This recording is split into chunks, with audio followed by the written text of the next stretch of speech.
हाँ जी, क्या हुआ? अरे बिना पढ़े चले जाते, बीकॉम पढ़ना भी जरूरी है भैया, उसके बिना अपने इधर मुश्किल हो जाएगी।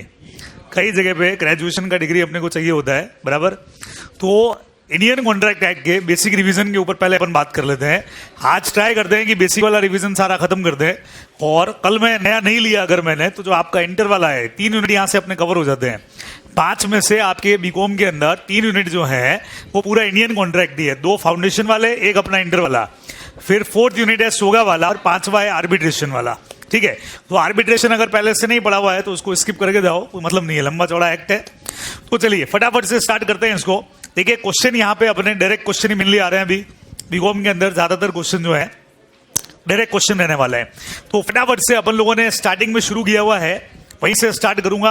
अच्छा, आप लोगों को लेना है साथ में ही है, हाँ, बोलते रहना है साथ में, जो चीजें पूछता जाऊं। तो फटाफट से कॉन्ट्रैक्ट का डेफिनेशन जल्दी, सेक्शन नंबर कौन सा, जल्दी जल्दी। 2H काम करता है an agreement which is enforceable by law, उसको हम लोग सिंपली क्या बोलते हैं, कॉन्ट्रैक्ट। ठीक है, अभी एग्रीमेंट की डेफिनेशन क्या कहती है? एवरी प्रॉमिस और एवरी सेट ऑफ प्रोमिसेस जो एक दूसरे के लिए कंसिडरेशन है वो कहलाती है सिंपली एग्रीमेंट, बराबर। And a proposal when accepted becomes a promise, simple है। अभी किसी भी वैलिड कॉन्ट्रैक्ट को बनाने के लिए 10 एसेंशियल्स अपने को चाहिए होती है। ठीक है, सेक्शन 10 के हिसाब से 10 एसेंशियल्स अपने को चाहिए है। हाँ, तुम जा सकते हो भाई, ये सेकेंड ईयर वालों, ऑनर्स वालों सब जाओ, बराबर, तुम जा सकते हो भाई, सेकेंड ईयर वाले, ऑनर्स वाले जा सकते हो, बराबर। चलो भाई, इनके पढ़ा हुआ है सब कुछ, मतलब नहीं है, इनके काम की चीज नहीं है। तो 10 पॉइंट्स अपने पास में भाई, फटाफट देखना। सबसे पहले बोलो भाई, ऑफर एंड एक्सेप्टेंस। पहले अपने को ऑफर एंड एक्सेप्टेंस चाहिए, अगले चैप्टर में अपन पढ़ लेंगे। ठीक है, म्यूचुअल कंसेंट ऑफ पार्टीज की अपने को रिक्वायरमेंट होती है, मीटिंग ऑफ माइंड होना चाहिए। तीसरा नंबर, इस पर क्वेश्चन बाई चांस बन जाए, लीगल ऑब्लिगेशन का मतलब बताओ। जहां पे भी डोमेस्टिक या सोशल मैटर है वहां पे लीगल ऑब्लिगेशंस नहीं होंगे। ठीक है, अच्छा, फ्री कंसेंट और ये पॉइंट सारे अपने पास सेपरेट चैप्टर हैं, जिनमें से ही क्वेश्चन बनेंगे, तो वहां से अपन अभी बात कर लेंगे, बराबर। क्योंकि इन्हीं पर आपके क्वेश्चन बनने वाले हैं, जो मेन चीजें अपन करते हैं ना, जैसे प्रिविटी ऑफ कॉन्ट्रैक्ट आ गया, बराबर। उधर से अगर देखें सोगा से तो केवे रेमडर आ गया। तो इन मेन पॉइंट्स के ऊपर ही मेनली आपके क्वेश्चंस बनते हैं। अब टाइप्स ऑफ कॉन्ट्रैक्ट में आप मुझे बताओ, एक्सप्रेस कॉन्ट्रैक्ट क्या होता है? जो एक्सप्रेस होता है बाय यूजिंग वर्ड्स, फिर वो वर्ड्स चाहे ओरल हो चाहे वो रिटर्न हो। इम्प्लाइड कॉन्ट्रैक्ट क्या होता है sir? Implied by conduct of parties. Conduct of parties से होता है, टेसिट कॉन्ट्रैक्ट भी इसी का एक पार्ट है। ठीक है, वैलिड कॉन्ट्रैक्ट क्या होता है? जो सारी एसेंशियल्स को कंप्लीट करे कॉन्ट्रैक्ट एनफोर्सिबिलिटी की, वो हो गया वैलिड कॉन्ट्रैक्ट। वॉइडेबल कॉन्ट्रैक्ट जो at the option of the one party होता है, not at the option of other party. और सबसे बढ़िया ये कंसेप्ट आप पढ़ते हो फ्री कंसेंट वाले चैप्टर में, अकेला पॉइंट वही है जहां पे भी कंसेंट में कोर्जन है, अनड्यू इन्फ्लुएंस है, फ्रॉड या मिसरिप्रेजेंटेशन है, वहां पे कॉन्ट्रैक्ट बनेगा वॉइडेबल। अच्छा, वॉइड एग्रीमेंट्स क्या होते हैं? जो लॉ से इन्फोर्सिबल नहीं है। वॉइड कॉन्ट्रैक्ट्स क्या होते हैं? सीजेस टू बी इन्फोर्सिबल, पहले वैलिड थे अब नहीं रहे ड्यू टू सर्कमस्टांसेस। 3 तरह की, सब्जेक्ट मैटर डिस्ट्रॉय हो गया हो, पर्सन की डेथ हो गई हो, या लॉ में चेंजेस हो गए हो, तो ये अनइन्फोर्सिबल हो जाता है, तो इसीलिए वॉइड कॉन्ट्रैक्ट हो गया। अनइन्फोर्सिबल कॉन्ट्रैक्ट्स क्या होते हैं? जो good in substance but due to some technical defect अब इन्फोर्सिबल नहीं है, they are called unenforceable contract. ठीक है, बेस्ट एग्जांपल था इसका एब्सेंस इन राइटिंग या टाइम बार डेप्थ वाले, जिनका लिमिटेशन पीरियड पूरा हो गया। क्वासी कॉन्ट्रैक्ट्स क्या होते हैं? इस पे क्वेश्चन बन सकता है। Imposed by the law, no one have right to get benefit at the cost of other person, अलग से इसके ऊपर पूरा एक चैप्टर होता है। These are called quasi contract. Executed, executory क्या होते हैं? दोनों पार्टीज ने अगर काम कर दिया तो एग्जीक्यूटेड हो गए, दोनों पार्टीज का काम बाकी है, 1 या 2 का बाकी है तो एग्जीक्यूटरी। उसमें भी अगर एक ने कर दिया, 1 का बाकी है, यूनिलेटरल। दोनों पार्टीज का बाकी है तो बायोलेटरल कॉन्ट्रैक्ट्स हो गए। सिंपल बात थी। ई कॉन्ट्रैक्ट्स मुझे नहीं लगता अपने बीकॉम वाले में कुछ आने वाले हैं, बराबर। अदर प्रोविजंस ठीक है, कोई खास बात नहीं। ऑफर एंड एक्सेप्टेंस के ऊपर आते हैं। ऑफर का डेफिनेशन बहुत सिंपल था, when one person signify to another his willingness to do or abstain from doing something with a view to obtain his assent या consent on it, so he is set to make a proposal. ठीक है, अब इनमें वही point जो अपन लोगों ने पहले पढ़े उन्हीं पे क्वेश्चंस यहां पे भी बनते हैं, जिसमें पहला पॉइंट था ऑफर सामने वाले पर्सन को कम्युनिकेट होना जरूरी है. इसमें अपना एक फेमस केस भी लगता है, लालमन शुक्ला वर्सेस गौरी दत्त का. बराबर याद आ गया केस, नेफ्यू लॉस्ट हो गया, न्यूज़पेपर में एडवर्टीजमेंट दिया, लेकिन इस पर्सन ने देखा नहीं, नेफ्यू वापस लाके दे दिया, तो अभी वो यहां पे एंटाइटल नहीं है. ठीक है, अवार्ड के लिए. सेकंड नंबर, ऑफर की टर्म्स डेफिनेट, क्लियर और सर्टेन होनी चाहिए. बाई चांस छोटा मोटा एक क्वेश्चन इन्होंने भी प्रैक्टिकल टाइप का बनाया तो बना देंगे कि भाई A offers B, I want to sell my car in 5 lakh और 6 लाख, तो ये सर्टेन नहीं है, अनसर्टेन है. देन ऑफर, लीगल रिलेशनशिप अपना सेम पॉइंट था. अब बीकॉम के हिसाब से ये एक इंपॉर्टेंट पॉइंट बन सकता है, difference between offer and invitation to receive offer. Offer का पर्पस हमेशा होता है टू गेट द एक्सेप्टेंस, जबकि इनविटेशन का पर्पस होता है टू गेट द ऑफर. ठीक है, और इसके एग्जाम्पल्स के ऊपर अगर अपन बात करें, रेस्टोरेंट का मेन्यू कार्ड, न्यूज़पेपर का advertisement, price tag, catalogue price, या सेल्फ सर्विस स्टोर के अंदर जो शोकेस में सामान रखा हुआ है रैक्स में, वो सारे एग्जाम्पल हैं इनविटेशन टू रिसीव ऑफर के. तो इस पर मुझे लगता है कि शायद कोई क्वेश्चन बन जाए इस चैप्टर से कि भाई डिफरेंस बताओ इनविटेशन टू रिसीव ऑफर और ऑफर में, तो ये पढ़ करके जाना चाहिए. ठीक है, नाउ ऑफर कैजुअल इंक्वायरी से अलग होता है. अगर किसी ने कैजुअल इंक्वायरी करी आपसे, सिंपल प्राइस पूछी कि बताओ ये कितने में बेचोगे, और उसने प्राइस बताया, तो इसका मतलब ये नहीं है कि उसने आपको ऑफर किया है. ठीक है, अच्छा, ऑफर टू डू और नॉट टू डू समथिंग अपने को पता ही है, पॉजिटिव नेगेटिव. ऑफर का पर्पस ही ये होता है सामने वाले की कंसेंट को लेना. ऑफर के साथ कंडीशन हो सकती है. इस पर एक क्वेश्चन आ जाए, मान लो छोटा सा, हाँ अगेन वही कि एक पर्सन ने दूसरे को प्रपोज किया कि I want to sell my car, if you want to buy you have to deposit 50,000 advance. तो ये हो गई कंडीशन. तो ऐसा कंडीशन लगा सकते हैं, लेकिन the offer should not contain a term the non compliance of which amount to acceptance. ये कौन सा वाला पॉइंट था? Silence can not be treated as acceptance. कोई भी पर्सन ऐसा कोई भी कंडीशन इंपोज नहीं कर सकता जिसका नॉन कंप्लायंस एक्सेप्टेंस मान लिया जाए.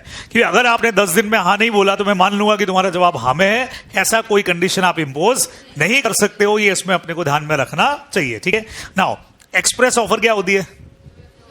जो वर्ड्स के थ्रू होती है, और इंप्लाइड ऑफर जो कंडक्ट के थ्रू होती है. स्पेसिफिक और जनरल ऑफर मेन बात है. Specific offer to a specific person and only that person can accept the offer. What about the general offer? Any person from public can accept the offer. और इसका best example है Carlill versus carbonic smoke ball company. हो सकता है उस case study पे कोई point बन जाए, या डायरेक्ट आपसे ये वाला पॉइंट पूछ लें कि जनरल ऑफर को एक्सप्लेन करो, तो आप केस को भी वहां पे समझाएंगे. ध्यान रखिएगा, बीकॉम में अपने को मैटर थोड़ा ज्यादा लिखना पड़ता है, ये भी आप जानते हो. क्वेश्चंस के अंदर मैटर जितना चाहिए उससे एक्स्ट्रा डालना पड़ता है. नाउ क्रॉस और काउंटर ऑफर. क्रॉस ऑफर में क्या लिखोगे? Identical offer to each other. दोनों पार्टीज ने एक दूसरे को सेम ऑफर कर दिया. एग्जाम्पल पे जोर रखना वहां पे. बाय चांस प्रोविजन थोड़ा कम भी समझ में आ रहा है तो एग्जाम्पल्स भरपूर लिख देना. 1-2 लगे प्रोविजन ज्यादा नहीं समझ में आया या लिख नहीं पा रहे हो तो एग्जाम्पल्स लिख सकते हो ज्यादा. बराबर. काउंटर ऑफर क्या होती है? सेम ऑफर एक दूसरे को, वो तो क्रॉस हो गई. मॉडिफिकेशंस, चेंजेस कर दिया आपने अगर कोई भी, तो वो कहलाता है हमारा counter offer. I want to sell my car in 10 lakh, आपने वापस जवाब दिया yes I want to buy but in 9 lakh 8 lakh, तो वो हो गया हमारा काउंटर ऑफर. ठीक है. स्टैंडिंग ऑफर, एक फिक्स पीरियड के लिए जो ऑफर ओपन रहेगा. बेस्ट एग्जांपल हमारा कौन सा था? टेंडर. ये अपने को इसमें ध्यान में रखना चाहिए. ठीक है. नाउ उसके बाद में acceptance. When the person to whom the proposal is made, जब वो अपनी कंसेंट दे देता है तो उसको अपन क्या बोलते हैं? एक्सेप्टेंस दे देते हैं. एक्सेप्टेंस के भी कुछ रूल है. सबसे पहला, एक्सेप्टेंस का भी कम्युनिकेट होना बहुत जरूरी है. ब्रॉगडन वाला एक केस पड़ा था अपन ने. एक पर्सन ने एक्सेप्ट लिख दिया, लेकिन सामने वाले को पहुंचाने की जगह अपने ड्रॉर में डाल के छोड़ दिया, तो ये एक्सेप्टेंस के अंदर काउंट नहीं होगा. सेकंड नंबर, एक्सेप्टेंस वही बंदा देगा जिसको ऑफर किया है. स्पेसिफिक ऑफर का ये रूल अभी भी अपन ने पढ़ा, सिर्फ वही बंदा एक्सेप्ट कर सकता है, दूसरा कोई एक्सेप्ट नहीं करेगा. अच्छा, एग्जाम में आ जाए तो इसका सिंपल एग्जांपल लिख देना. A offers B to sell his car, but offer accepted by the C, this is not a valid acceptance, ये अपने को ध्यान में रखना है, ठीक है। Number next, a valid contract arise only if the acceptance is absolute and unqualified, ये एक इंपॉर्टेंट इधर से बीकॉम से बन सकता है। वेरिएशंस अगर आपने लगा दिए तो it is a matter of counter offer, वो एक्सेप्टेंस में काउंट नहीं होता है, ठीक है। एक्सेप्टेंस उसी मोड में दोगे जैसे सामने वाला बोले, मोड चेंज कर दो तो उसकी मर्जी पे है एक्सेप्ट करना या नहीं करना। सेम पॉइंट टाइमिंग के लिए था, टाइम भी प्रेस्क्राइब मोड में दोगे, प्रेस्क्राइब टाइमिंग दोगे, उससे लेट एक्सेप्टेंस दिया तो सामने वाले की चॉइस पर डिपेंड करेगा, ठीक है। Now valid contract can arise only when the acceptance is given before lapse of offer. 7 तरीके हैं जिनसे ऑफर आपकी लैप्स होती है। टाइम अगर लैप्स हो गया तो ऑफर भी लैप्स हो जाएगी। पर्सन की अगर डेथ हो गई तो भी ऑफर लैप्स हो जाएगी। सब्जेक्ट मैटर अगर डिस्ट्रॉय हो गया, एक्सेप्टेंस से पहले हो रहा है ये सब कुछ, तो भी आपकी ऑफर गई। लॉ में अगर चेंज हो गया तो भी गया। काउंटर ऑफर से भी आपका ऑफर हो जाता है लैप्स। रिजेक्शन, डायरेक्टली मना कर दिया तो भी, और ऑफर के साथ हमने कुछ कंडीशन लगाई थी और वो कंडीशन पूरी नहीं की उसने, तो भी ऑफर उसके लिए हो जाएगा लैप्स। 7 कंडीशंस आर देयर, ध्यान रखिएगा। नाउ कम्युनिकेशन वाले पॉइंट में यहां एक आध कोई क्वेश्चन बने तो अभी भी बन सकता है, क्योंकि बीकॉम का सेम पोर्शन वही है जो आप लोगों ने फाउंडेशन के अंदर पढ़ा है। तो डायरेक्ट रूल आपसे पूछता हूं, अगर हम डिस्टेंस प्लेस पे हो और अगर मुझे ऑफर का कम्युनिकेशन आपको करना है तो ऑफर कम्युनिकेट कब होगी? When it comes to the knowledge of the offeree, जब ऑफरी के नॉलेज के अंदर आ जाएगी। अभी अगर ऑफर का रिवोकेशन करना है तो कब तक कर सकते हैं?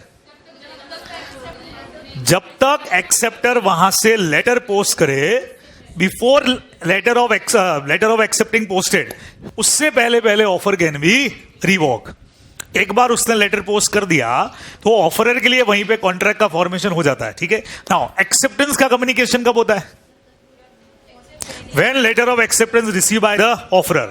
अगर एक्सेप्टेंस का रिवोक करना है तो letter of acceptance receive by the offerer से पहले कभी भी हो सकता है। मेन क्वेश्चन वो बनता है, अगर दोनों लेटर साथ में पहुंच गए एक्सेप्टेंस और रिवोकेशन का, तो लोग क्या कहता है, जो फर्स्ट आपकी नॉलेज के अंदर आया वो चीज हमेशा वैलिड जाएगी। अच्छा, लेटर और टेलीग्राम साथ आ गया तो अभी भी आंसर वही है, जो पहले नॉलेज में आया वो वैलिड है। बट यूजुअली कोई पर्सन हो सकता है कि टेलीग्राम को पहले देखे, ऐसा कॉमनली होता है बराबर। तो ये पॉइंट्स इसमें अपने को ध्यान में रखने हैं। छोटा मोटा कोई क्वेश्चन इस पे बन सकता है। अपने फाउंडेशन के नोट्स में जो वो क्वेश्चन थे रामास्वामी वगैरह वाले, दोनों साथ में आगे तो क्या करना है, वैसा कोई क्वेश्चन बन सकता है, ठीक है।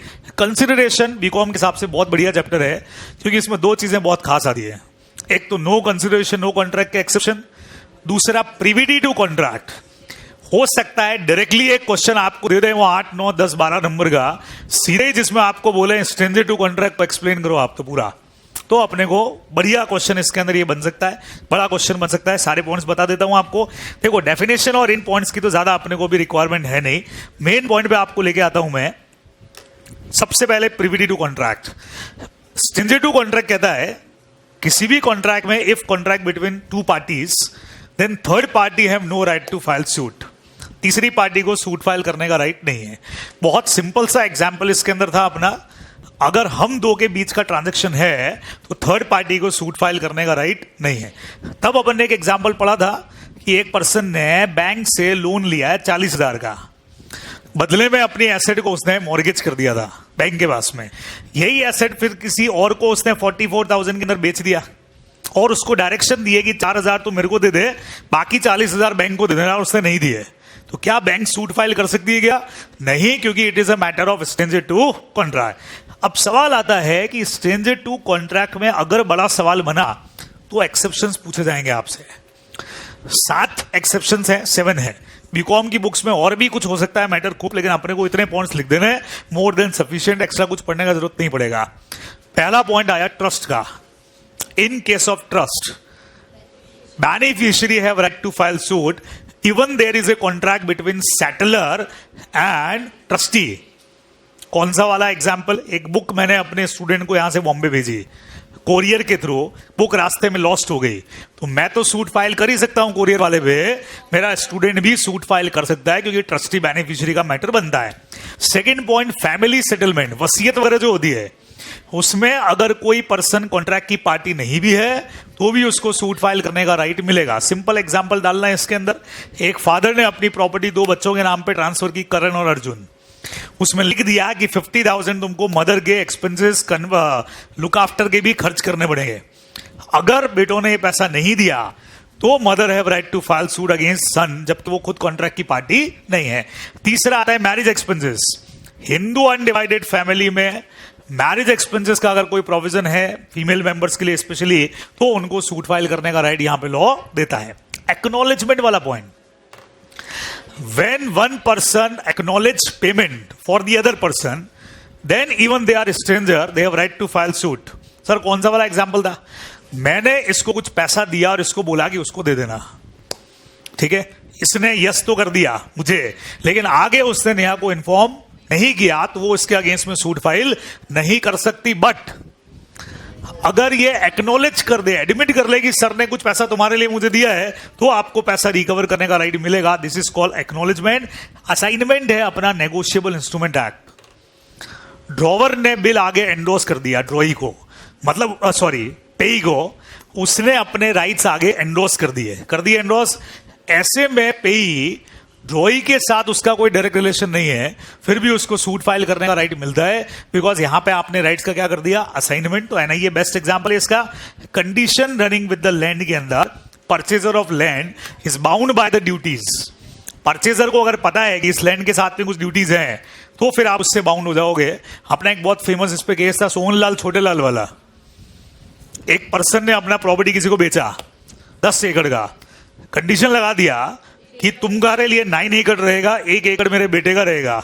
इस बंदे ने क्या किया, पूरे 10 एकड़ पे बिल्डिंग बनाना शुरू कर दिया, तो उसका son whether not a party of contract but उसको सूट फाइल करने का राइट मिलेगा।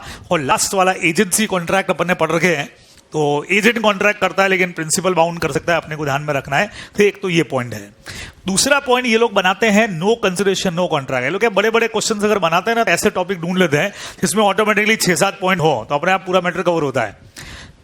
कॉमन कंडीशन है, अगर कंसिडरेशन नहीं है तो कॉन्ट्रैक्ट भी नहीं होगा, लेकिन इसके भी 7 एक्सेप्शंस हैं।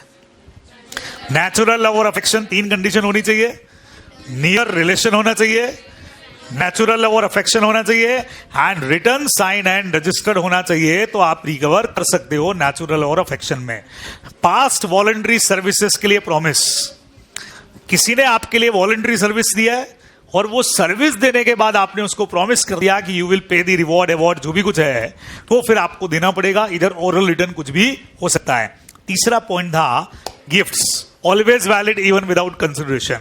फिर था agency, even without consideration agency contracts are valid, agency पूरा इंटर में भी है।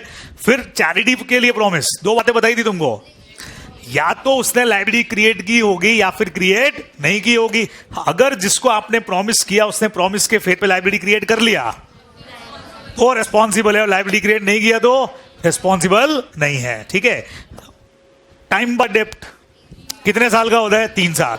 3 इयर्स होने के बाद अगर किसी पर्सन ने रिटर्न में प्रॉमिस करके दे दिया साइन करके, तो ऑल टाइम बाय डेप्ट्स आर वैलिड, अभी आप पैसा रिकवर कर सकते हो। और लास्ट आता है बेलमेंट। अपन ने पूरा टॉपिक पढ़ा है। बेलमेंट में ग्रेचुइटस भी होते हैं, नॉन ग्रेचुइटस भी, बोले तो फ्री भी होते हैं और विद कॉस्ट भी हो सकते हैं। एग्जाम्पल आप बेलमेंट का लगा सकते हो, वहां पे बहुत इजीली हो जाएगा। अगला पॉइंट इनका फेवरेट आता है कैपेसिटी टू कॉन्ट्रैक्ट में, माइनर वाला। फटाफट से मुझे बता दो आप, माइनर के साथ एग्रीमेंट, वॉइड एब इनिशियो, केस रेफरेंस याद रखना है, मोहरी बीवी वर्सेस धर्मोदास घोष वाला, बराबर। Now minor always can beneficiary, minor के बेनिफिट के लिए अगर कॉन्ट्रैक्ट है तो वो एनफोर्सेबल हो सकता है, अपने को ध्यान में रखना है। तीसरा पॉइंट आता है मेजर होने के बाद क्या माइनर रेडिफाई कर सकता है किसी कॉन्ट्रैक्ट को, तो हमने कहा मेजर होने के बाद माइनर किसी भी माइनॉरिटी वाले कॉन्ट्रैक्ट को रेडिफाई नहीं करेगा, अपने को ध्यान में रखना है, बराबर। इस बार फाउंडेशन के अंदर एक बड़ा सा क्वेश्चन इसके ऊपर था इसी तरह का, बराबर। अभी एज इट इज एक क्वेश्चन अगर प्रैक्टिकल बनाने का सोचा तो वो इसके ऊपर बना देंगे। 17 साल का था जब लोन लिया, 19 का होने के बाद उसने रेडिफाई कर दिया लोन को, तो अभी आप रिकवर कर सकते हो क्या, नहीं कर सकते। अच्छा, अगर वो फॉल्स रिप्रेजेंटेशन दे इसका, तो minor always can plead minority, तो भी आप उसको बाउंड नहीं कर सकते। ज्यादा से ज्यादा कई बार ये हो सकता है रेस्टिट्यूशन करवा सकते हैं, अगर बेनिफिट्स लिए हैं और उसके बाद अवेलेबल है तो आप रिटर्न ले सकते हो, बाकी कुछ भी नहीं कर सकते। फिर कुछ छोटे छोटे पॉइंट अगर पूछूं आपसे, माइनर पार्टनर बन सकता है? बोलो बोलो फटाफट। No, he can be admitted for the benefits only, partner तो वो नहीं बन सकता है। ठीक है, नेक्स्ट नंबर अपना आता है, क्या माइनर इंसॉल्वेंट डिक्लेयर हो सकता है? नहीं हो सकता है। क्या माइनर एजेंट बन सकता है? यस, एजेंट बन सकता है, क्योंकि वैसे भी उसकी लायबिलिटी नहीं होती है। क्या प्रिंसिपल बन सकता है? नहीं, क्योंकि प्रिंसिपल ही हमेशा लायबल होता है। क्या माइनर के पेरेंट्स को लायबल कर सकते हो? जब माइनर ही रेस्पॉन्सिबल नहीं है तो पेरेंट्स को नहीं कर सकते। बट अगर माइनर अपने पेरेंट्स का एजेंट बन के काम कर रहा है उनके बिहाफ पे, तो पेरेंट्स को रेस्पॉन्सिबल कर सकते हैं। क्या माइनर का गार्जियन उसके लिए लायबल है? सुनना, अगर उस गार्जियन को कोर्ट ने अपॉइंट किया है, खुद उसमें कॉन्ट्रैक्ट की कैपेसिटी है, वो माइनर के बेनिफिट के लिए काम कर रहा है और अपने पावर्स में काम कर रहा है, तो गार्जियंस माइनर के बिहाफ पे कॉन्ट्रैक्ट कर सकते हैं। ठीक है, फिर लाइफ की नेसेसरीज वाला पॉइंट सबसे ही अलग है एकदम। माइनर की प्रॉपर्टी को आप रेस्पॉन्सिबल कर सकते हो for the necessaries of life, या उसके लिए अगर उसने कोई लोन लेके रखा है तो भी आप माइनर की पर्सनली लायबल नहीं होगा, ऑलवेज उसकी एसेट या प्रॉपर्टी रेस्पॉन्सिबल होगी। इसमें अपने को ये मेनली पॉइंट ध्यान में रखना है। तो इसी से तो ये एक ही बनता है, इन दो के चांसेस थोड़े से कम है, पर आपको फिर भी पता है अनसाउंड माइंड पर्सन के साथ में, वैसे इडियट्स के साथ में तो कभी एग्रीमेंट कर ही नहीं सकते, लेकिन बाकी दो कैटेगरी, अगर माइंड साउंड है eight the time of enter into contract तो आप कॉन्ट्रैक्ट कर सकते हो, नहीं तो इनके साथ में नहीं कर सकते हो। तो अपने को ध्यान में रखना है। डिसक्वालीफाइड पे चांसेस बहुत कम है, बाई चांस आ जाए तो आपको पता ही है डिसक्वालीफाइड पर्सन कौन कौन है, foreign ambassadors, alien enemy, insolvent, convicts, ये सब ध्यान रखना है। फ्री कंसेंट भी एक ठीक चैप्टर्स के अंदर काउंट है। सबसे पहले नंबर पे आया कोर्जन। बताइए कोर्जन क्या होता है? बताओ भाई, कोर्जन क्या है? सिंपली थ्रेटनिंग है ये, है ना। अगर बहुत सिंपल याद करें तो consent is set to be caused by coercion when it is obtained by any committing और threatening to commit which is forbidden by Indian penal code. दूसरे नंबर पे लिखा है अनलॉफुल डिटेनिंग और threatening to detain any property. मारने की धमकी देना, प्रॉपर्टी रोकने की धमकी देना, या मार लेना या रोक लेना। पर्पस क्या है इन सबके पीछे? To enter into contract. और इसमें इफेक्ट्स क्या होते हैं? ऑलवेज हमारा कॉन्ट्रैक्ट होगा वॉइडेबल, और जब कोई कॉन्ट्रैक्ट वॉइडेबल से वॉइड में चेंज होता है तो पार्टीज को रीस्टोर करने पड़ते हैं बेनिफिट्स। अच्छा, प्रूफ करने का बर्डन किसके सर पे? Agreed party. जिसके अगेंस्ट में कोर्जन हुआ वही ये प्रूव करे कि भाई सामने वाले ने कोर्जन यूज किया, और कमिट टू सुसाइड भी इसी का पार्ट है। इसमें और अनड्यू इन्फ्लुएंस में क्या चेंज है? फिर उसमें फिजिकल था, इसमें मेंटल फोर्स है। बहुत सिंपल लाइन है, when one party is in position to dominate the will of other person and he uses his position to dominate the will of other person, this is called simply undue influence। Simple सी बात थी। कुछ relation वहां पे समझा देना, कौन कौन से? डॉक्टर पेशेंट, टीचर स्टूडेंट, हाँ स्कूल का टीचर स्टूडेंट इसमें कवर है, और लैंडलॉर्ड और टेनेंट भी आ सकता है इसके अंदर, डेटर क्रेडिटर भी डाला हुआ है इसके अंदर, क्रेडिटर डेटर। तो ये कुछ एक रिलेशंस आपको डालने हैं, बराबर। अच्छा, इसका इफेक्ट भी क्या हो रहा है? वॉइडेबल। बेनिफिट्स जो लिए वो एक दूसरे को रिस्टोर करने पड़ेंगे। बढ़िया चीज बताओ, प्रूव करने का बर्डन किसके सर पे है?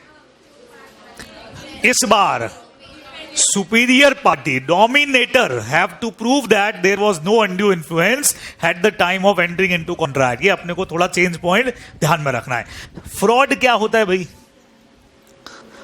फ्रॉड इंटेंशनल चीटिंग, है ना, डिसीव करना। अब फ्रॉड का अगर क्वेश्चन आ जाए, 5 पॉइंट दिमाग में रख सकते हो। सबसे पहला फॉल्स सजेशन, चलो सिंपल करवाता हूं तुमको मैं। सबसे पहला लिख देना false statement by one person to another person। दूसरा लिख देना कंसीलमेंट ऑफ द फैक्ट। तीसरा लिख देना any promise which not intend to perform. ठीक है, any other act which is fitted to deceive. उसमें सब आ जाएंगे एग्जाम्पल 2-4, मेट्रोमोनियल फ्रॉड और साइबर फ्रॉड और खूब चल रहे हैं। ये सब आप बहुत आराम से इसमें लिख सकते हो, नंबर मिल जाते हैं, कोई टेंशन नहीं है। फ्रॉड के इफेक्ट्स क्या होता है? यहां पे भी कॉन्ट्रैक्ट होता है वॉइडेबल, यहां पे भी रीस्टोरेशन करने पड़ते हैं, और यहां पे आप डैमेजेस के लिए सूट फाइल कर सकते हो, अपने को ध्यान में रखना है। अब बीकॉम के हिसाब से ये हो सकता है इंपॉर्टेंट, इसका पार्ट जो बीकॉम के हिसाब से ठीक पॉइंट है, मैं लिखता जा रहा हूं।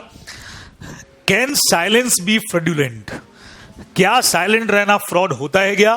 डायरेक्ट आंसर जाएगा जी नहीं, साइलेंस रहना फ्रॉड नहीं होता है, but there are some exceptions. दो, पहला जब आपका ड्यूटी टू स्पीक हो, दूसरा when your silence is equivalent to speech हो। ड्यूटी टू स्पीच में 6 पॉइंट है। फिड्यूशरी रिलेशनशिप, अगर कोई सामान मैं किसी को बेचूं और वो सामान खराब है तो मैं बताने के लिए बाउंड नहीं हूं, लेकिन यही अगर मैं फिड्यूशरी अपने सन अपने डॉटर को बेच रहा हूं तो मैं बाउंड हो जाऊंगा, वहां मेरा चुप रहना फ्रॉड है। सेकंड नंबर, इंश्योरेंस कॉन्ट्रैक्ट में जरूरी है कि आप सच बोलोगे, एज को लेकर डिजीज को लेकर के फॉल्स स्टेटमेंट दिया, फ्रॉड है। इमूवेबल प्रॉपर्टी में साइलेंट रहना फ्रॉड है। डायरेक्ट पॉइंट लिखना है अपने को। अलॉटमेंट ऑफ शेयर, अपन ने प्रोस्पेक्टस वाले चैप्टर में रेक्स वाला केस पढ़ा है। लास्ट 3 ईयर से आप लॉसेस में चल रहे थे, फिर भी आपने लिखा हम डिविडेंड पे कर रहे हैं, तो ये मैटर अपना पूरा का पूरा फ्रॉड है। मैरिज कॉन्ट्रैक्ट्स में साइलेंट रहना फ्रॉड है। डिवोर्सी है, सामने वाले को डिस्क्लोज नहीं किया आपने, it is a matter of fraud, ठीक है। और फैमिली सेटलमेंट में वेदर सारी चीजें डिस्क्लोज होनी चाहिए, अगर आप साइलेंस मेंटेन करते हैं तो वो भी हमारा फ्रॉड का मैटर जाएगा, ये आप लोग यहां पे ध्यान रखोगे। तो और दूसरा, when your silent is equivalent to speech, simple, इसमें क्या एग्जांपल डाल सकते हैं? If you do not deny I shall assume that horse is sound, means buyer ने सेलर को डायरेक्टली पूछ लिया, if you don't deny it will presume by me that goods are sound या गुड्स आर गुड, ऐसा कुछ आपने मान लेंगे हम तो। अभी अगर वो साइलेंट रहता है so it is a matter of fraud, ये फ्रॉड का मैटर हो जाएगा। तो मुझे लगता है बीकॉम के हिसाब से can silence be treated as fraud, ये क्वेश्चन जो है वो बनने के चांसेस यहां पे हो सकते हैं, तो इसको थोड़ा सा अच्छे से पढ़ के जाना। मिसरिप्रेजेंटेशन, ये क्या होता है? Unintentional fraud. मिसरिप्रेजेंटेशन का मतलब होता है कोई ऐसी बात आपने कह दी जो आप इनोसेंटली बोली है, आपको खुद को लगता है ट्रू है लेकिन वो चीज गलत थी, तो फॉल्स स्टेटमेंट आपने दिया बट ऑनेस्टली बिलीव आप कर रहे थे कि वो चीज सही है, ठीक है, सिंपल है। अच्छा, मटीरियल फैक्ट्स होने चाहिए, ये भी अपने को पता है। इफेक्ट्स इसके क्या होते हैं? वॉइडेबल होता है, और यहां पे भी आपको रीस्टोर द बेनिफिट करने पड़ते हैं। यहां एक वो भी पॉइंट याद रखो, फ्रॉड और मिसरिप्रेजेंटेशन में if other party is in position to find out the truth by ordinary religions, और उसने नहीं किया तो ये फ्रॉड नहीं है। अपना पुराना कार वाला एग्जाम्पल, कार का मीटर जो था वो मैंने झूठ बोला, तुमने भरोसा कर लिया, सो ये फ्रॉड का मैटर नहीं होगा। ये सब सेक्शन 19 में दे रखा है। अब मिस्टेक पे चांसेस कम है क्वेश्चन आने के, फिर भी पढ़ लेते हैं। Mistake of law, mistake of fact. Mistake of law 2 तरह की, law of land, foreign law. Law of land अगर है तो कॉन्ट्रैक्ट्स बनेंगे वैलिड, आया हम ये मान के चलते हैं ignorance of law is no excuse, तो कॉन्ट्रैक्ट वैलिड बनेंगे। लेकिन अगर आपने फॉरेन लॉ का मिस्टेक किया तो उसका वही इफेक्ट होगा जो मिस्टेक ऑफ फैक्ट का होता है। और मिस्टेक ऑफ फैक्ट के 2 पार्ट, फटाफट से, बायलिटरल और यूनिलेटरल। यूनिलेटरल मिस्टेक का मतलब एक साइडेड मिस्टेक जिसमें कॉन्ट्रैक्ट हमेशा बनेंगे वैलिड। बायलिटरल का मतलब दोनों लोग गलती पे हैं, हमेशा बनेंगे वॉइड। एक एक एग्जाम्पल डाल लो। यूनिलेटरल का एग्जाम्पल बताओ। बिल्डिंग वाला एग्जाम्पल दिया था, सबसे सिंपल एग्जाम्पल हमेशा इसमें अपन वो राइस वाला लेते हैं, ओल्ड राइस और न्यू राइस वाला। आप किसी शॉप पे गए, वहां जाके आपने राइस सेलेक्ट किए और आपको फील लगता है कि ये राइस ओल्ड है, पर जबकि दे आर न्यू राइस। आपने शॉपकीपर से कंसल्ट नहीं किया, न्यू राइस का प्राइस कम होता है, ओल्ड वालों की क्वालिटी ज्यादा बढ़िया होती है। घर जाके आपको पता लगा और then you want to file suit, तो आपको गेस करने का राइट नहीं है, बिकॉज ये मिस्टेक फ्रॉड कुछ भी नहीं है, यूनिलेटरल मिस्टेक है, सो कॉन्ट्रैक्ट्स आर वैलिड, है ना, बराबर। दूसरा, बायलिटरल मिस्टेक, दोनों पार्टीज की गलती है। ये वो बेस्ट एग्जाम्पल वो बनाओ, डुप्लीकेट वाली चेन। इसमें एक ज्यादातर एग्जाम्पल वो इम्पॉसिबिलिटी वाला बनाते हैं। जैसे बाहर से कोई गुड्स यहां पे आने वाले हैं, दोनों पार्टीज को नहीं पता है कि गुड्स हमारे हो चुके हैं डिस्ट्रॉय, फिर भी उन्होंने कॉन्ट्रैक्ट कर लिया। इम्पॉसिबिलिटी वाला जो था ना, तो बोथ पार्टीज, दोनों parties are unaware about the fact कि यार गुड्स डिस्ट्रॉय हो गए और उन्होंने कॉन्ट्रैक्ट कर लिया, तो कॉन्ट्रैक्ट बिकम्स वॉइड, 0 ही होने वाला है। या जो चेन वाला एग्जांपल अपना था, दोनों को लग रहा है कि ओरिजिनल है, पेंडिंग दोनों को लग रहा है ओरिजिनल है, जबकि थी डुप्लीकेट, तो ये कॉन्ट्रैक्ट भी हमारा क्या जाएगा, वॉइड जाने वाला है। ये अपने को ध्यान में रखना है, तो ये इस पे क्वेश्चन बन सकता है। अब लीगलिटी वाले पे हो सकता है एक साथ 10 पॉइंट अगर बड़ा क्वेश्चन बना दिया 20-25 नंबर का, तो oppose to public policy explain करो, सीधे ही आ जाए। ठीक है, इसमें जितने पॉइंट आ रहे हैं सबके सब वॉइड है। एक एक पॉइंट का मीनिंग बताते जाओ ताकि आपको दिमाग में रिमाइंड होता रहेगा, उस दिन ज्यादा दिक्कत नहीं आएगी, आराम से कर लोगे। सबसे पहला, कोई भी एग्रीमेंट अनलॉफुल कब होता है? नंबर 1 क्या लिखा हुआ है? If it is forbidden by law. Law जिस चीज को करने से मना करे वो एग्रीमेंट आपने किया। सिंपल एग्जांपल, गवर्नमेंट जॉब के लिए तुमने ब्राइब दिया, अनलॉफुल, खत्म।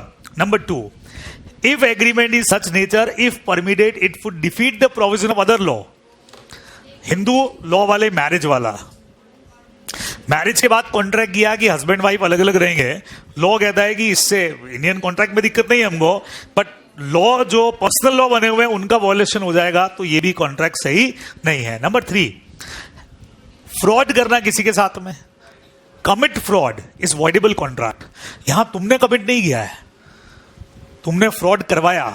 एग्जाम्पल क्या दिया था मैंने इसको बोला कि उसके साथ चीटिंग कर ले, फ्रॉड कर ले, उसने उसके साथ फ्रॉड किया, इनके बीच का तो वॉइडेबल कॉन्ट्रैक्ट है, लेकिन हमारे बीच का एग्रीमेंट वॉइड जाएगा। मैंने इसको बोला था मैं 50,000 रुपया दूंगा, उसके लिए मेरे अगेंस्ट में सूट फाइल नहीं कर सकती है। This is called D fraud with others. ठीक है, फिर एक आया था इंजरी टू पर्सन और प्रॉपर्टी। सिंपल है ये तो, किसी को मारपीट करवाने का। स्टडी मेट में अपने फाउंडेशन के एक बहुत बढ़िया एग्जाम्पल था जिसमें अपने पढ़ा था डिफेमेशन। किसी को मैंने पैसा दिया कि यार इसके अगेंस्ट न्यूज़पेपर में कुछ छाप दे, मैं 50,000 देता हूं, ये भी इंजरी टू पर्सन ही है। ठीक है ना। फिर बढ़िया आता है इमोरलिटी, वो अपना सलमान ऐश्वर्या वाला एग्जाम्पल। शादी हो चुकी थी, उसके बाद पैसे ऑफर किए कि इसके हस्बैंड को छोड़ के मुझसे शादी कर ले, इमोरलिटी है, वो सब इसमें कवर होंगे। अब बीकॉम के हिसाब से इसको लगा देता हूं important, oppose to public policy. इसमें क्या है? सबसे पहले ट्रेडिंग विद एनिमी मीनिंग बता दो फटाफट। सर एनिमी के साथ में एग्रीमेंट करना अनलॉफुल भी है, मतलब सूट फाइल करने का राइट तुमको मिलने वाला नहीं है। Interfere with the course of justice meaning बताओ फटाफट। जहां आपने कोर्ट रूम से रिलेटेड कुछ भी गड़बड़ कर दिया, मतलब आपने जज को ऑफर कर दिया ब्राइबरी, या आपने विटनेस एक्वायर कर लिए, फेक विटनेसेस खड़े कर दिए, सब कुछ इसके अंदर कवर है। नेक्स्ट आता है स्टिफलिंग क्रिमिनल प्रोसिक्यूशन। इसमें क्या था? बोलो, इसमें क्या था? सूट फाइल करने का राइट था, आपने पैसे ऑफर कर दिए कि सूट फाइल नहीं करना है ना। इसमें अपने बात किया था where a promises to drop a prosecution. किसी ने रॉबरी किया है, अभी आपको सूट फाइल करने का राइट है, लेकिन पैसे लेकर के आप वो सूट ड्रॉप करने की बात करते हो, तो इसके अंदर कवर रहेगा, अपने को ध्यान में रखना है। मेंटेनेंस टेम्परेरी, किसको याद है? बोलो। मेंटेनेंस में किसी सूट में किसी को असिस्ट करना, लेकिन इसके पीछे पर्पस क्या है? आपका खुद का कोई लीगल इंटरेस्ट है उसमें? कोई लीगल इंटरेस्ट नहीं है। You want to annoy something, किसी को दुखी करना चाह रहे हो। अपना रामदेव वाला एक एग्जांपल था, किसी और को दुखी करने के लिए तुमने केस को मेंटेन करने का पैसा दिया, वो सब इसमें कवर है। चैम्पिटी में क्या डिफरेंस है फिर? चैम्पिटी में case must be related with some property और मनी रिकवरी, और उसमें आप शेयरिंग ऑफर करते हो। In case of when you have to share 50% with me, तो वो सब जाएगा किसमें? चैम्पिटी के अंदर। तो ये छोटा क्वेश्चन इस पे बन सकता है, मेंटेनेंस और चैम्पिटी को समझाओ क्या होता है, छोटा मोटा क्वेश्चन। ठीक है, चलो। ट्रैफिकिंग इन पब्लिक ऑफिसेस, फटाफट बताओ। वही हो गया ना, ब्राइबरी देकर के। 3 चीजें थी इसमें, इलेक्शन के वोट देना पैसे देकर के, मेडिकल कॉलेजेस वगैरह की सीट एक्वायर करना, एक बच गया, अवार्ड्स लेना। अवार्ड्स भी कौन से वाले? गवर्नमेंट, पद्मश्री, पद्म भूषण, भारत रत्न। सिंपल है। Now agreement creating an interest oppose to, अच्छा ये वाले तो पढ़ने की जरूरत नहीं, हम हट ही गए, ये तो हटाई दो, पाटली वाटली पे क्वेश्चन आना नहीं है ज्यादा। वॉइड एग्रीमेंट्स के 7 पॉइंट हैं। सबसे पहला रेस्ट्रेंट टू मैरिज, शादी को रोकने के एग्रीमेंट्स वॉइड है एक्सेप्ट माइनर की शादी। Agreement in restaurant of trade, बोलो। कोई भी पर्सन किसी को बिजनेस करने से रोकता है तो all agreements are absolutely void, but exceptions हैं। अगर सेल ऑफ गुडविल हो रहा है तो seller have right to enter into contract with buyer and impose some restrictions, but वो होना चाहिए एक लिमिटेड एरिया या लिमिटेड पीरियड के लिए, टाइम के लिए। ठीक है। Second number, partners agreement, admission के टाइम पे रिटायरमेंट के टाइम पे, डिसोल्यूशन के टाइम पे पार्टनर ऐसा रेस्ट्रिक्शन लगा सकते हैं कि आप सिमिलर बिजनेस नहीं करोगे, ये नहीं करोगे, वो नहीं करोगे, तो all these agreements are valid.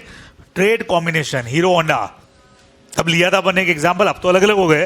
Maruti Suzuki, हम लोग सेल करेंगे लेकिन आपस में मिलके एक दूसरे के अगेंस्ट नहीं करेंगे, और बिजनेस को हमने लिमिटेड कर लिया, एरिया लिमिट कर लिया. जैसे मैंने आपको एग्जांपल दिया था, हीरो और होंडा जब साथ में थे तो होंडा ने प्रॉमिस किया कि हम साइकिल में नहीं जाएंगे, हीरो ने प्रॉमिस किया ठीक है हम कार बिजनेस में नहीं जाएंगे. साथ में मिलकर तो बाइक्स बना रहे थे, लेकिन होंडा ने अपना साइकिल छोड़ दिया किसके लिए? हीरो के लिए. तो बिजनेस रुक गया ना, मतलब एक एरिया छोड़ दिया. या हीरो ने क्या किया, हम कार नहीं बनाएंगे, वो आप ही बनाओ. तो इस चीज को कहते हैं अपन क्या? Trade combination. बिजनेस को रोकते अलाउड है. नेगेटिव स्टिपुलेशन जो जॉब में होता है, अगर हमारे साथ काम कर रहे हो, 5 साल हमारे साथ प्रैक्टिस करोगे तो और किसी के यहाँ ज्वाइन नहीं करोगे इतने टाइम तक, तो एब्सोल्युटली वैलिड होता है. कॉमन पॉइंट था. लीगल प्रोसीडिंग्स, केस करने से किसी को रोकना. एग्रीमेंट कर लेना, इन केस ऑफ ब्रीच हम एक दूसरे पर सूट फाइल नहीं करेंगे, लॉ कहता है एब्सोल्युटली वॉइड है. लेकिन 3 एक्सेप्शंस. आर्बिट्रेशन में जाना वैलिड है. सेम लेवल के कोर्टों राजस्थान महाराष्ट्र एक जगह पे जाएंगे, वैलिड है. हम एक कोर्ट में जाएंगे, जो रिजल्ट आया मानेंगे. Not file appeal in higher court, this is absolutely valid also. ये भी अपना वैलिड अपने को ध्यान में रखना है. अब इसमें अनसर्टेनिटी तो एक सिंपल सा है. वेजरिंग एग्रीमेंट्स बीकॉम के हिसाब से इंपॉर्टेंट. वेजरिंग मतलब बैट लगाना. बैट लगाना बोले तो एब्सोल्युटली वॉइड एग्रीमेंट्स, एकदम वॉइड होते हैं. बराबर. इसके कुछ खास पॉइंट है, ये देखो, ये पढ़ा देता हूं आपको मैं. स्पेशल ट्रांजेक्शन वगैरह की टेंशन नहीं है बीकॉम में. यहां पे है वेजरिंग का मतलब बैट लगाना. Wagering agreement are nothing but ordinary betting agreement. They must be in money or money is worth. ठीक है. Uncertain होते हैं. One of the party has the event in his own hand. The transaction is not regular. Event uncertain है. किसी भी party का उस पर कोई कंट्रोल नहीं है. बारिश वाला एग्जाम्पल, रेनिंग वाला लगा देना अभी के लिए बेस्ट एग्जाम्पल है. Each party stand to win or lose. एक हारेगी एक जीतेगी. और no party should have interest in the subject matter. वो कंडीशन कॉन्ट्रैक्ट में होता है, इसमें अपना कोई इंटरेस्ट है नहीं, कहानी खत्म है. बराबर. स्पेशल ट्रांजैक्शन की इसमें आपको जरूरत पड़ेगी नहीं.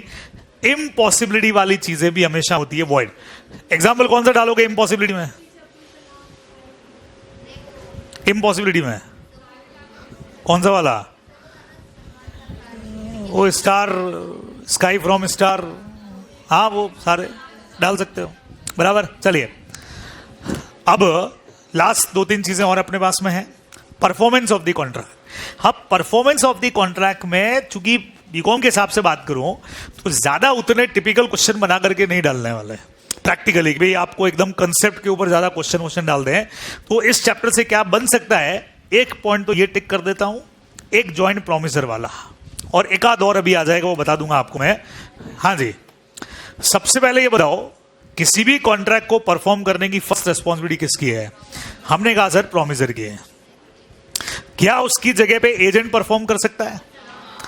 अगर इम्पर्सनल नेचर का कॉन्ट्रैक्ट है तो एजेंट भी परफॉर्म कर सकता है. पर्सनल नेचर का आपको खुद को ही परफॉर्म करना पड़ेगा.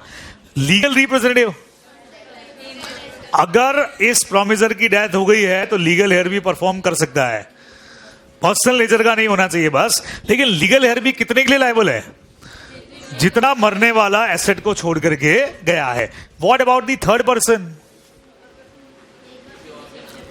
कोई थर्ड पार्टी भी प्रोमिसर के बिहाफ पे परफॉर्म कर सकता है क्या? यस, अगर प्रोमिस ही एक्सेप्ट कर ले. दो एग्जांपल याद दिलाऊं तुमको. हमारे आपस का ट्रांजेक्शन था, मैं इससे 10,000 रुपए मांगता हूं, इसकी जगह पे वो 10,000 मुझे इसने दे दिए और मैंने एक्सेप्ट कर लिए, तो क्या मैं इस पे भी सूट फाइल कर सकता हूं क्या? अच्छा, आपने जो पढ़ा था, इसके बिहाफ पे इसने मुझे 7,000 रुपए दिए 10 में से, और मैंने एक्सेप्ट कर लिए, तो अभी 3,000 के लिए I have right to file suit. 7,000 receive हो गए तो थर्ड पार्टी भी परफॉर्म कर सकती है. दूसरा पॉइंट आप मुझे जॉइंट प्रोमिसर वाला मेन समझा दो, सबको आता है ये तो. They are jointly and separately responsible. ठीक है. अब बताना रूल नंबर फर्स्ट. अगर जॉइंट प्रोमिसेस में से कोई रेशियो डिसाइडेड नहीं है, equal ratio, number 1. Second number, अगर किसी एक से रिकवर कर लें, कर सकते हैं, फिर वो क्या करेगा? बाकियों से रिकवर कर लेगा. किसी एक को हमने फ्री कर दिया तो क्या बाकी भी फ्री हो गए? वो पे करेंगे, फिर वो इससे रिकवर कर लेंगे. अगर इन 2-3 जने जो भी है, उनमें से अगर एक इंसॉल्वेंट हो गया तो उसके लॉसेस को जितना उससे रिकवर हुआ ठीक है, नहीं तो बाकी के लोग इक्वल रेशियो के अंदर बेयर करेंगे। ये जॉइंट प्रोमिसेस में अपने को ध्यान में रखा है।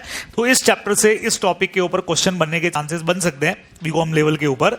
अच्छा, एक छोटा सा ये भी देख लेते हैं बीकॉम लेवल पे, एप्रोप्रिएशन ऑफ पेमेंट। चांसेस बहुत लेस हैं इसके, पर बात कर लेते हैं। ये कब काम में आता है एप्रोप्रिएशन? हाँ, जब एक ही डेटर क्रेडिटर के बीच में मोर देन वन रिलेशंस हैं और मनी की रिकवरी हो रही है, तो अपने को समझ नहीं आता कि कौन से अमाउंट से इसको रिकवर करना है। ठीक है ना? अपने आपको याद हो तो एग्जांपल दिया था 3000, 4000, 4979 ऐसे कुछ अमाउंट बाकी है। और फिर वो बंदा अगर मान लीजिए 4500 भेज रहा है, तो मैं ये कंफ्यूजन में हूं कि मैं कौन से वाले लोन से इसको एडजस्ट करूं। This is called appropriation of payment, है ना? अब इसमें पहला रूल क्या कहता है? डेटर का एक्सप्रेस इंडिकेशन। वो कहता है फर्स्ट लोन से एडजस्ट करो, कर लूंगा। वो कहता है सेकंड से करो, कर लूंगा। वो कहता है थर्ड से करो, कर लूंगा। बाई चांस एक्सप्रेस कुछ नहीं बोला, इंप्लाइड अमाउंट मैच कर रहा है। बाई चांस बिना कुछ बोले उसने 4979 भेज दिए, तो इसी से मैच कर रहा है, मैं यहीं से एडजस्ट करूंगा। तीसरा नंबर, अगर दोनों में से कुछ नहीं हो तो क्रेडिटर का डिजायर, उसमें दो खास बातें थी। टाइम बार डेप्ट अगर कोई पड़ा हुआ है 3 साल पुराना, वो भी एडजस्ट हो सकता है, लेकिन इलीगल डेप्ट्स कभी भी एडजस्ट नहीं होते। ठीक है? और जनरली लॉ कहता है फीफो मेथड यूज करो, जो फर्स्ट है उसको सबसे पहले यूज करो। और प्रिंसिपल और इंटरेस्ट दोनों आ रहे हैं तो पहले इंटरेस्ट एडजस्ट होगा, उसके बाद प्रिंसिपल होगा। तो ये इसमें अपने को ध्यान में रखना चाहिए, कोई खास बात नहीं। नाउ लास्ट में पहुंच गए अपन, आखिरी 2 point, discharge and breach of contract.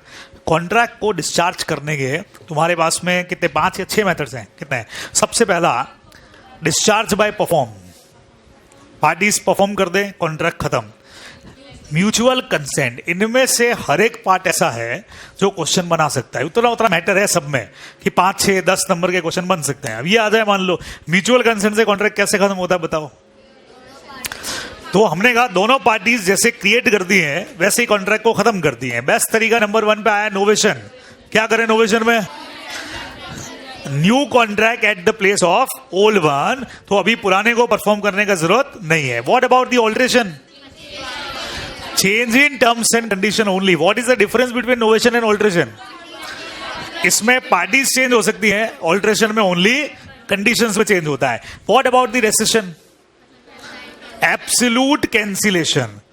दोनों पार्टीज मना कर दें, ना मुझे सेल करना ना मुझे परचेस करना, this is called rescission. रेमिशन, accounts का फुल सेटलमेंट, लेसर अमाउंट। मैं 10,000 मांगता हूं, मैंने 9,000 में पूरा अकाउंट सेटल कर लिया, तो अभी उस 1,000 के लिए सूट फाइल नहीं कर पाऊंगा। What about the waiver? Sacrifice by one party who has right to get the performance. अपना वो बर्थडे में गाना गाने वाला एग्जाम्पल, बराबर सिंगर वाला, एक ने परफॉर्मेंस ले लिया, दूसरे की लेनी है, लेकिन उससे पहले आपने उसको फ्री कर दिया कि मत करो perform. This is called waiver. ये 5 पॉइंट एग्जाम में आ सकते हैं।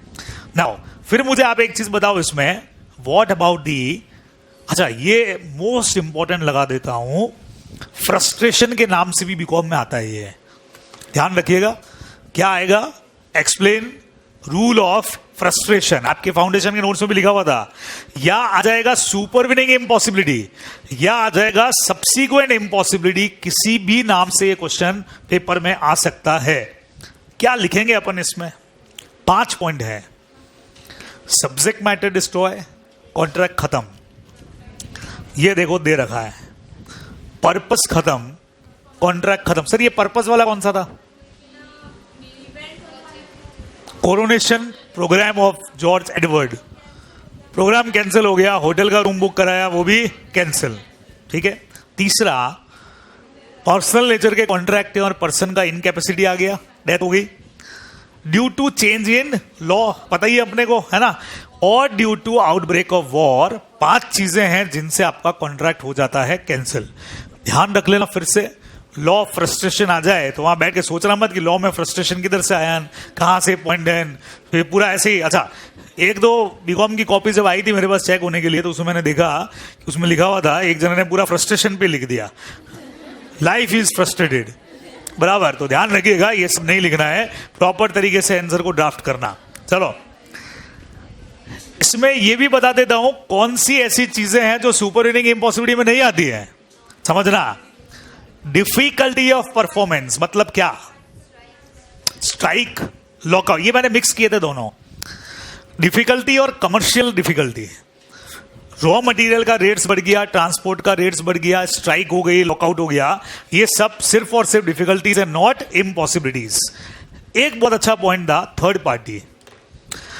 थर्ड पार्टी का non performance is not counted in impossibility, it is only commercial impossibility है। आप किसी और से काम करवा सकते थे, बट ये आप आर्ग्यू नहीं कर सकते हो, ये अपने को ध्यान रखना चाहिए। टाइम वाइम की तो कोई खास बात नहीं है इसमें पॉइंट। हाँ, ये बता दो, ब्रीच ऑफ कॉन्ट्रैक्ट दो तरह का, एक्चुअल और anticipatory breach of contract, difference बताओ दोनों में फटाफट। एंटीसिपेटरी वो है जो परफॉर्मेंस की डेट से पहले ही हो जाए, कल भी बात की थी एनआईए में भी अपन ने, कॉन्ट्रैक्ट की डेट से पहले जो ब्रेक हो गया वो होता है एंटीसिपेटरी। तुम्हारे पास ऑप्शन क्या होते हैं उसके लिए? वेट टिल डेट या इमीडिएटली सूट फाइल कर सकते हो। एक्चुअल ब्रीच हुआ तो जिस दिन कॉन्ट्रैक्ट होने वाला था उस दिन ब्रेक किया आपने, एक्चुअल ब्रेक है, और उसमें आपको सूट फाइल करने का राइट मिलने वाला है। अब एक चीज बताओ, सूट फाइल जब करोगे तो लॉ आपको देता है सबसे पहले तो डैमेजेस का पॉइंट इसमें अच्छा है। इसमें रेसेशन तो ठीक है, मेन एग्जाम में इसमें से किसी भी टॉपिक पे क्वेश्चन बनता है, बाई चांस बन गया डैमेजेस के लिए सूट फाइल कर सकते हो। जल्दी से बताओ ऑर्डिनरी डैमेजेस कौन सी थी? जितना लॉस हुआ, बेस्ट एग्जाम्पल वहां लिख देना, difference between contract and market price और मार्केट और कॉन्ट्रैक्ट प्राइस, यही होता है कैलकुलेशन का तरीका। स्पेशल डैमेजेस का पॉइंट कौन सा था? If parties are aware about the circumstances at the time of enter into contract. अगर पार्टीज को पता था, सर कौन सा वाला एग्जाम्पल था? बहुत है इसमें तो, सेल्स इफेक्ट वाला, उसके अलावा वो एक कंस्ट्रक्शन का एग्जाम्पल दिया था तुमको मैंने, मुझे एक मकान बनवा के किराए पे देना है, कंस्ट्रक्टर को मैंने पहले से सिचुएशन बता दी थी, तो ऐसे में मैं स्पेशल डैमेजेस भी, मेरे जो नुकसान हुए वो भी रिकवर कर सकता हूं। What about the exemplary damages? दो ही होती है, एक तो कल नेगोशिएबल में पढ़ेंगे अगली क्लासों में, एक तो ये शादी वाला तो ये बोलेगी पक्का था, मैरिज के लिए प्रॉमिस करके आपने प्रॉमिस तोड़ दिया, दिस इज कॉल्ड एग्जम्पलरी डैमेजेस। दूसरा, चेक अकाउंट में पैसा था लेकिन बैंक ने डिसऑनर कर दिया उसको इनसफिशिएंसी की वजह से, तो बैंक पर केस होगा डैमेजेस का, वो एग्जम्पलरी हो गया। What about the nominal damages? बिना लॉस के, लॉस हुआ ही नहीं, कुछ भी लॉस नहीं हुआ, फिर भी आप कोर्ट के पास गए तो कोर्ट कहता है चलो due to decree of the court हम आपको दिलवा देते हैं। रिमोट कभी भी रिकवर नहीं होती है, वैसे आएगा नहीं इसका, ठीक है। 74 पे आने के कम चांसेस है, फिर भी तुमको पता है लिक्विडेटेड मतलब प्री डिसाइडेड डैमेजेस, दोनों पार्टी जब पहले डिसाइड कर लें कितना डैमेजेस फ्यूचर में पे होगा, दिस इज कॉल्ड लिक्विडेटेड।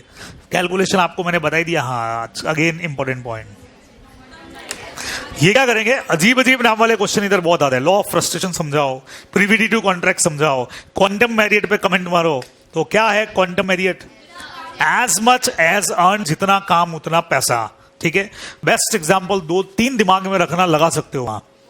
एक तो अपना बुक वाला एग्जाम्पल, 10 चैप्टर्स लिखना है, एक चैप्टर का 2000 है, आफ्टर कंप्लीशन ऑफ 2 चैप्टर उसने मना कर दिया तो 2 चैप्टर का पैसा आप ले सकते हो।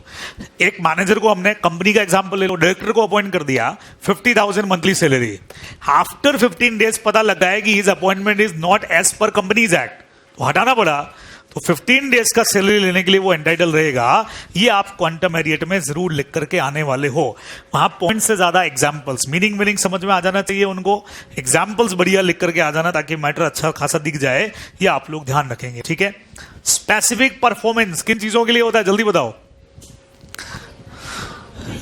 एंटीक्स के लिए, या person have some specific value for these things, या लैंड और बिल्डिंग। इसमें आप डैमेजेस डिमांड नहीं करते, आप डिमांड करते हो हमको सामने वाले से क्या चाहिए, परफॉर्मेंस ही चाहिए, वो आप इसमें डिमांड करोगे, ध्यान रखोगे। And what about this sue for injunction? Stay order लगा देना कॉन्ट्रैक्ट की नेगेटिव टर्म्स के लिए।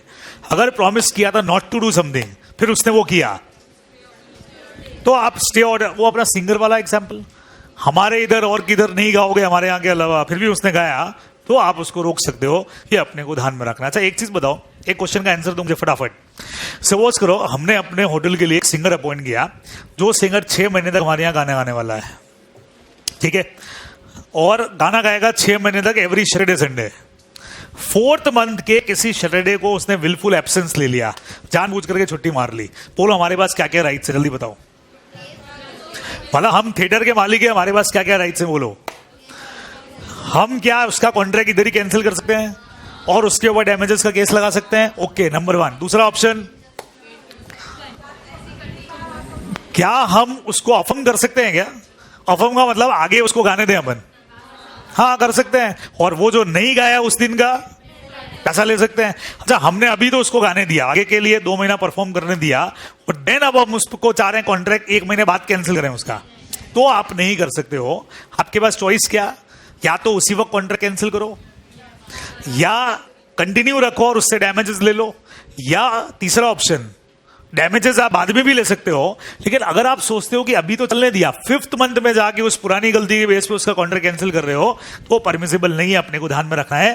Contingent and quasi, last chapter हमारा, ठीक है। कंटीजेंट कॉन्ट्रैक्ट क्या होते हैं? डेफिनेशन क्लियर है इसकी। कंटीजेंट कॉन्ट्रैक्ट्स टू डू और not to do something if some event collateral does और डज नॉट हैपन।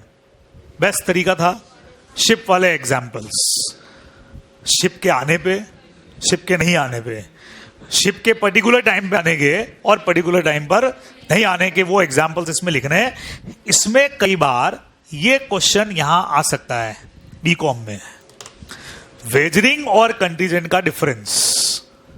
पहला डिफरेंस में लिखना डेफिनेशन दोनों की, एक में मनी और मनीज वर्थ है, दूसरे में अनसर्टेन इवेंट के ऊपर है। इसमें अनसर्टेन इवेंट हमेशा सोल डिटरमाइनिंग फैक्टर होगा, इसमें कोलेटरल। कोलेटरल कैसे है बताओ सर? मेन कॉन्ट्रैक्ट तो मान लो परचेज और सेल का हो सकता है, डिपेंड अपन ने इवेंट पे कर दिया कि बारिश आए तो परचेज सेल करेंगे, ये ध्यान रखोगे। कंटीजेंट नेचर, हर वेजरिंग एग्रीमेंट में कंटीजेंट नेचर होता है, लेकिन हर कंटीजेंट में वेजरिंग नहीं होता है। वेजरिंग एग्रीमेंट्स आर वॉइड जबकि कंटीजेंट आर वैलिड। वेजरिंग में पार्टीज का सब्जेक्ट मैटर में कोई इंटरेस्ट नहीं होता, इसमें तो कंटीजेंट में तो होता ही है कॉन्ट्रैक्ट में। और आखिरी 5 तरह के कॉसी कॉन्ट्रैक्ट बता दो, कॉन्ट्रैक्ट खत्म। पहला quasi, necessity supply to incapable person, जिसमें माइनर वाला पार्ट भी कई बार कवर हो जाता है इसी के अंदर। माइनर को नेसेसिटी सप्लाई किया, उसकी प्रॉपर्टी रेस्पॉन्सिबल होगी, section 68, this is also quasi contract. Number 2, payment by interested person. Sir ये कौन सा है? बोलो बोलो। बेस्ट एग्जाम्पल जो सारी बुक में तुम्हारी बीकॉम की RL 9 लखा के अंदर भी वही एग्जाम्पल है जो अपने इधर भी है। एक जमींदार है जिसकी लैंड को उसने लीज पर दे रखा है। गवर्नमेंट की तरफ से एक नोटिस आया कि अगर तुमने इसका टैक्स नहीं पे किया तो लैंड सेल हो जाएगी। तो जो लेसी है उसने वो अमाउंट पे कर दिया, तो क्या lessee can recover it from zamindar? Answer कहता है यस। रूल क्या था? जो पर्सन जिसने पे किया he was not legally bound but interested in payment. तो अगर आपने पेमेंट किया और आप खुद इंटरेस्टेड थे तो आप मेन जो लाइबल बंदा लैंडलॉर्ड से रिकवर कर सकते हो। यही एग्जांपल आपको उधर लगाना भी है या इससे मिलता जुलता एग्जांपल लगा देना, ठीक है। नॉन ग्रेचुइटस एक्ट, पिज्जा वाला एग्जांपल, किसी ने आपके लिए कुछ किया, आपको उससे बेनिफिट हुआ, करने वाले का इंटेंशन फोकट में करने का नहीं था, तो आप उससे पैसा रिकवर कर सकते हैं, ठीक है। फाइंडर ऑफ लॉस्ट गुड्स अलग से लगा देता हूं। इसमें फाइंडर की कुछ ड्यूटीज है, बोलो फटाफट। Look after the goods, trace the owner and return goods to the owner and not use the goods. Use नहीं करना है उसको, बराबर। अब कुछ राइट्स भी हैं। रिटर्न करेगा तो सामने वाले से कॉम्पनसेशन लेना है एक तो, प्लस सेल करने का राइट। गुड्स की वैल्यू का 1/3 या 2/3, 2/3 के बराबर अगर खर्चा कर दिया तो आप गुड्स को सेल भी कर सकते हो। और पैरिशेबल नेचर के गुड्स हैं तो भी आपको गुड्स को सेल करने का राइट वहां पे मिल जाएगा, ध्यान रखना है। लास्ट पॉइंट, बोलो बोलो लास्ट पॉइंट। हो बैठ जा भी अब। लास्ट पॉइंट, अगर कोई गुड्स का डिलीवरी गलती से कहीं और कर दिया, या एक और एग्जांपल लिया था, किसी पर्सन को 100 रुपीज पे करना था, गलती से आपने ज्यादा पे कर दिया, तो उसका क्या ड्यूटी बनता है? जितना एक्स्ट्रा हुआ वो आपको वापस देगा, ये लॉ इंपोज करता है। So again it is a matter of quasi contract. तो ये आपका पूरा बीकॉम वाला जो पार्ट है 2 यूनिट का खत्म।